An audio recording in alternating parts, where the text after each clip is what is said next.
కర్ణాటకలో సంచలనం సృష్టించిన అత్యాచారం కేసులో మాజీ ఎంపీ ప్రజ్వల్ రేవన్నకు బెంగళూరు కోర్టు జీవిత ఖైదు విధించింది. ఇది సహజంగానే సంచలనం సృష్టించింది. ఎందుకంటే ప్రజ్వల్ రేవన్న మాజీ ప్రధాని దేవేగౌడ మనవడు, మాజీ మంత్రి రేవన్న కుమారుడు, ప్రస్తుత కేంద్ర మంత్రి కుమారస్వామి అన్న కొడుకు. దేవేగౌడ కుటుంబానికి కంచుకోటగా ఉన్న హసన్ నుంచి గతంలో వారసుడిగా బరిలోకి దింపారు. ఓసారి గెలిచాడు కూడా. తమ కుటుంబ వారసుడైన ప్రజ్వల్ కు శిక్ష పడిన దేవేగౌడ కుటుంబం ఏం చేయలేకపోయింది. చాలా మంది ఈ పరిణామాన్ని న్యాయ వ్యవస్థలో వచ్చిన అద్భుతమైన మార్పుగా చూస్తున్నారు. 100 మంది తప్పు చేసిన వాళ్ళు తప్పించుకున్నా పర్వాలేదు, కానీ ఓ నిజాయితీపరుడికి శిక్ష పడకూడదు అనేది భారత న్యాయ వ్యవస్థలోని ఓ సూత్రమని పెద్దలు చెబుతూ ఉంటారు. అందుకే శిక్షలు వేగంగా పడవు. కానీ డబ్బుండి అధికారమున్న వారికైతే అస్సలు పడవు. కేసులు సుదీర్ఘంగా సాగుతూ ఉంటాయి. రకరకాల పిటిషన్లు వేసి విచారణకు కూడా రానివ్వరు. చివరికి దర్యాప్తును కూడా ఆపేయగల శక్తి కలిగి ఉంటారు. కానీ న్యాయ వ్యవస్థ పవర్ ఎలా ఉంటుందో ప్రజ్వల్ రేవన్నపై ఏడాదిలోనే విచారణ జరిపి శిక్ష విధించిన వ్యవహారం చూపించింది. ఈ ఏడాదిగా ఆ ప్రజ్వల్ జైల్లోనే ఉన్నాడు. ఇక ముందు కూడా జైల్లో ఉంటాడు. దేశంలో కొన్ని కోట్ల కేసులు పెండింగ్లో ఉంటాయి. అయితే చాలా కేసులు న్యాయ వ్యవస్థ పనితీరును దుర్వినియోగం చేస్తూ పిటిషన్ల ద్వారా అలా కేసు విచారణను నిలుపుదల చేసుకున్నవే ఎక్కువగా ఉంటాయి. 2025 జనవరి 1 నాటికి సుమారు 4732 క్రిమినల్ కేసులు ప్రస్తుత మాజీ ఎంపీలు, ఎమ్మెల్యేలపై పెండింగ్లో ఉన్నాయి. ఇందులో ఉత్తరప్రదేశ్లో అత్యధికంగా 1171 కేసులు, ఒడిశాలో 457, బీహార్లో 448, మహారాష్ట్రలో 442 ఉన్నాయి.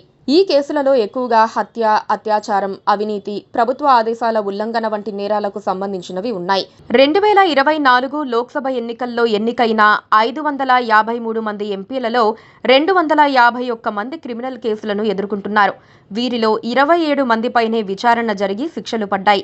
2018 డేటా ప్రకారం ఎంపీలు మరియు ఎమ్మెల్యేలపై ఉన్న 3884 కేసులలో 38 మంది మాత్రమే శిక్షకు గురయ్యారు. శిక్షా రేటు చాలా తక్కువగా ఉంది.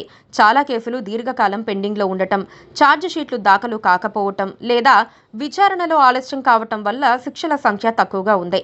విచారణలు, దర్యాప్తు వ్యవస్థలన్నీ రాజకీయ అధికారం చేతుల్లో ఉండటం వల్ల విచారణలు ఆలస్యమవుతున్నాయి.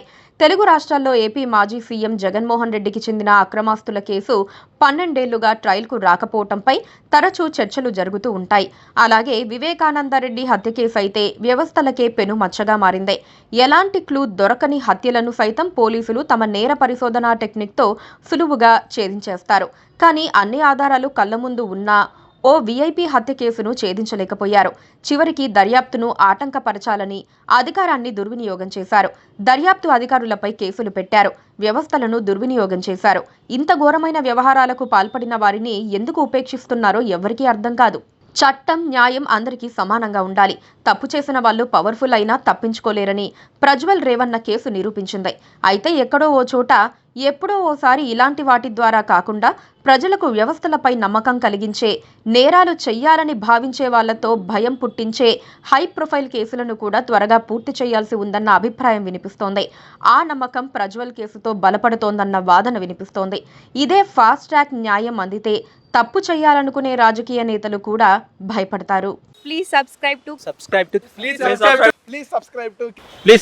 KTV Telugu. KTV Telugu. KTV Telugu channel.